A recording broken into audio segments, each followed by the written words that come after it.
এই ল'ৰাজনক আমি আমাৰ ইয়াত কবৰস্থান যেটো আছে তাত আমি জায়গা নিদিওঁ। আমাৰ ৰাইজৰ সিদ্ধান্ত এইটো। তাৰ জানাজা আমি নপঢ়ো। সেই পৰিয়ালটোক আমি সামাজিক হিচাপে এঘৰীয়া কৰিছোঁ। দোষীৰ শাস্তি হওক, দোষী সদায় দোষী।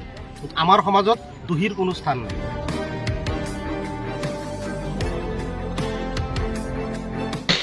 যোৱাকালি যিটো ঘটনা হৈ গ'ল ঢিঙত আমাৰ যোৱা পৰহি, তাৰ যিজন মেইন অভিযুক্ত তফাজ্জল ইছলাম, সেই ল'ৰাটো আমাৰ বৰবেটি গাঁৱৰ। তো আমি বৰবেটি গাঁও হিচাপে গাঁওবাসী হিচাপে যথেষ্ট লজ্জাবোধ কৰিছোঁ। আৰু লগতে আজি ৰাতিপুৱা গম পাইছোঁ যে সেই ল'ৰাটো যোৱা ৰাতি পানীত পৰি মৃত্যুবৰণ কৰিছে। আজি ৰাতিপুৱাই আমি বৰবেটি গাঁওবাসী চবেই একেলগে বহি পেলাই এটা সিদ্ধান্ত কৰিলোঁ, 3টা প্ৰস্তাৱ আমি লৈছোঁ তাৰ এগেইনষ্টত, যে সেই ল'ৰাজনক আমি আমাৰ ইয়াত কবৰস্থান যেটো আছে তাত আমি জায়গা নিদিওঁ। আমাৰ ৰাইজৰ সিদ্ধান্ত এইটো। তাৰপিছত তাৰ জানাজা আমি নপঢ়োঁ। আৰু সেই পৰিয়ালটোক আমি সামাজিক হিচাপে এঘৰীয়া কৰিছোঁ। আমি অপৰাধীৰ লগত নাই, আমি সদায় ন্যায়ৰ লগত আছোঁ।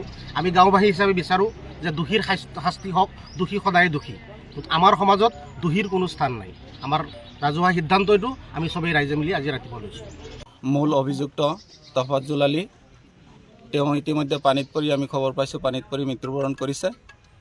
আমি নিশ্চয় আমাৰ এটা দুখ লগা কথা যে আমি আজি এই গাঁৱৰ এই তফাজ্জল আলী বৰবেটিৰ ল'ৰা, সি এনেকুৱা এটা দুখ কৰিছে যিটো আমাৰ বৰবেটি গাঁৱৰ ৰাইজে তাৰ লগত আমি সহযোগ কৰা নাই। আৰু আমি ধিক্কাৰ দিছোঁ এই কাণ্ডৰ কাৰণে। আমি সমজুৱাভাৱে আজি প্ৰস্তাৱ গ্ৰহণ কৰিছোঁ যে তেওঁৰ জানাজা নামাজত আমি অংশগ্ৰহণ নকৰোঁ। আমাৰ ৰাজহুৱা কবৰস্থানত তেওঁক আমি কবৰ দিবৰ কাৰণে নিদিওঁ। আৰু এই পৰিয়ালটোক আমি সামাজিকভাৱে বৰ্জন কৰিছোঁ। সেই ল'ৰাজনক আমি আমাৰ ইয়াত কবৰস্থান যেটো আছে তাত আমি জায়গা নিদিওঁ।